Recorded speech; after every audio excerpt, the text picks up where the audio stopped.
Very రీసెంట్గా నేను ఒక విషయం గురించి చాలా గట్టిగా మాట్లాడాలనుకుంటున్నాను అని ట్వీట్ చేశారు. Okay okay. సో అది దేని గురించి మాట్లాడాలనుకుంటున్నారు? ఈ సినిమాకి సంబంధించిన డైలాగ్ని తీయడం గురించా లేకపోతే కాంట్రవర్సీ గురించి అర్థం కాలేదు ఎవరికి. దేని గురించి అన్న అయి ఉండొచ్చండి, ఏమోనండి. ఆయన పర్సనల్ అదే ఆయన పెట్టిన ట్వీట్లు నన్ను అడిగితే నాకు తెలీదు. అంటే తెలీదు ఇన్ ద సెన్స్ ఎప్పుడు అంటే ఈ మధ్య కాలంలోనేనా ఈ ఎగ్జాక్ట్లీ కాంట్రవర్సీ నడిచిన టైంలో? యాక్చువల్లీ కాంట్రవర్సీ పొద్దున్న మొదలైంది. మధ్యాహ్నం కల్లా సారీ అని చెప్పి ఈవినింగ్ కల్లా క్లోజ్ చేసుకొచ్చింది. నేను ఎందుకు అంటే నాకు అండ్ నాకు ఇంకా కాపీ కూడా రెడీ అవ్వాలా.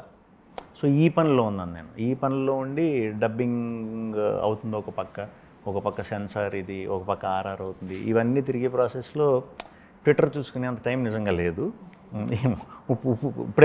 ఇప్పుడు డబ్బింగ్ నుంచి డైరెక్ట్ వస్తున్నా, అయిపోయినాయి అన్ని పనులు.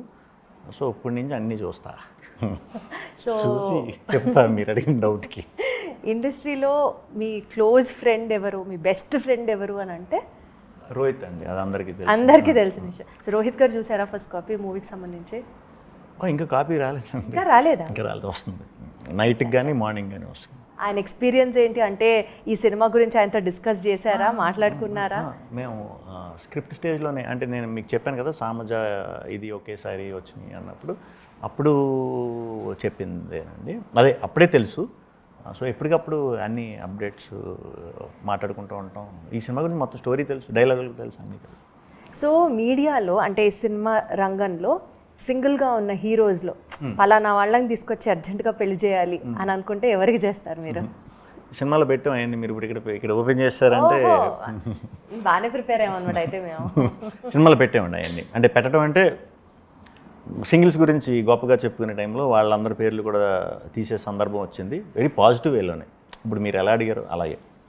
సో సినిమా చూస్తే మాకు ఈ క్వశ్చన్కి ఆన్సర్ వస్తుంది అంటారు. బట్ సినిమాలో కాకుండా మీ మనసులో మాట చెప్పాలంటే ఎవరికి చేసేస్తారు అర్జెంటుగా పెళ్ళి? అర్జెంటుగా చేసేయాలని కాదు, సింగిల్గా ఉన్న వాళ్ళలో నాకు మన ఇండస్ట్రీ ప్రభాస్ గారు సింగిల్, తెలుగులో, హిందీలో సల్లుబాయ్, ఇది అలా ఒక్కోదానికి ఒక్కొక్కళ్ళు ఉన్నారు.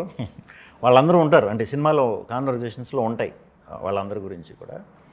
ఈ సినిమాలో మీ కామెడీ టైమింగ్ వచ్చినప్పుడు వెనకాల వచ్చిన స్కోర్ కానివ్వండి, లేకపోతే ఆ ఫ్రస్ట్రేషన్ యాంథమ్ ఈ సినిమాకి సంబంధించి అది అసలు వేరే level. Johnny Johnny yes papa song. So collaboration with Vishal Chandrashekhar as a music director, what you have to say about it? Super అండి, సూపర్.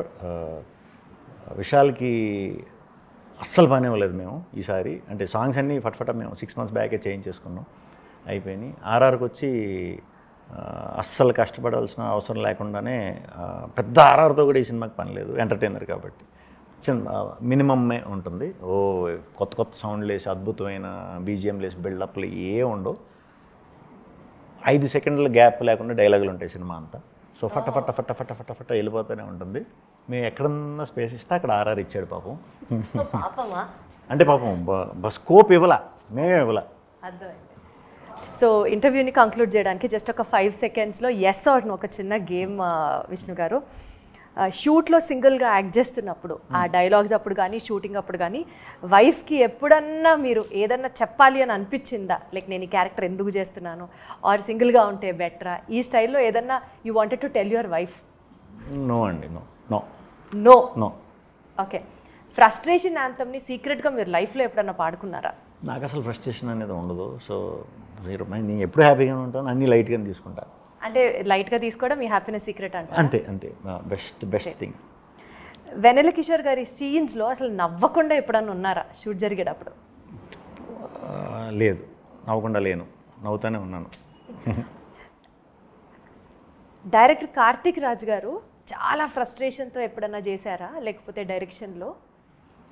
లేదండి, అస్సలు ఆ మనిషికి అసలు ఈ టీం నాకు వెరైటీ టీం, నాకు మరి ఎలా దొరికారో తెలియదు కానీ, ఎలా ఫామ్ అయ్యారో తెలియదు కానీ, డైరెక్టర్ వచ్చి కెమెరామ్యాన్, మ్యూజిక్ డైరెక్టర్ కానీ, లేకపోతే మా కిషోర్ గారు కానీ, వీళ్ళందరూ నా చుట్టూ అసలు సూపర్ కూల్ గైస్ అనమాట. వీళ్ళు మెయిన్ మన ఇద్దరు ఉన్నాం మన గురించే, మూడో వ్యక్తి గురించి మాట్లాడే టైప్ కాదు. బేసిక్ వీళ్ళందరూ కూడా అంతే, నేను ఎప్పుడు అదే టైపు. సో దానివల్ల మాకు ఇంకే టాపిక్స్ ఉండవు, ప్రశాంతంగా కూర్చుంటాం, పని చేసుకుంటాం, వచ్చేస్తాం.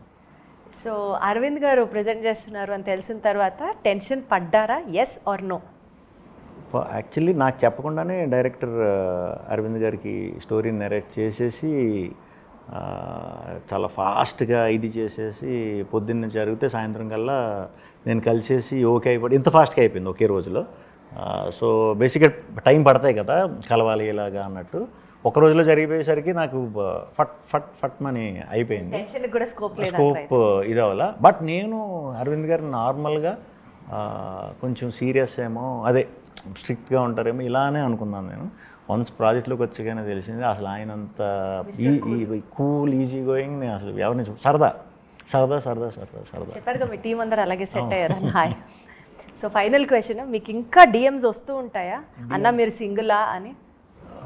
రావండి. నేను అంటే మీరు సోషల్ మీడియాలో మీ పర్సనల్ స్పేస్ గురించి చాలా తక్కువ నేను పెట్టను. అదే కదా, సో అందుకని మీకు వస్తూ ఉంటాయా డిఎమ్స్ ఇంకా మీరు సింగిలేనా?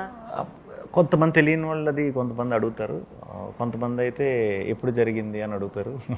ఏంటి అప్పుడు జరిగిందా అని కొంతమంది అంటారు, అవునా అయిపోయిందా అని కొంతమంది అంటారు. అది కామన్. సో ఎస్ వస్తూనే ఉంటారు అనమాట. అయితే ఫైనల్లీ అండి, single cinema releasing on May 9th, ఆడియన్స్కి ఏం చెప్పాలనుకుంటున్నారు? One take away point from the ఫిల్మ్తో విల్ కంక్లూడ్ దిస్ ఇంటర్వ్యూ. ఒక 2 గంటల టైం May 9th రోజు 2 hours నా కోసం ఇవ్వండి. మిమ్మల్ని మీరు మర్చిపోయేలాగా చేస్తా, నన్ను నమ్మండి.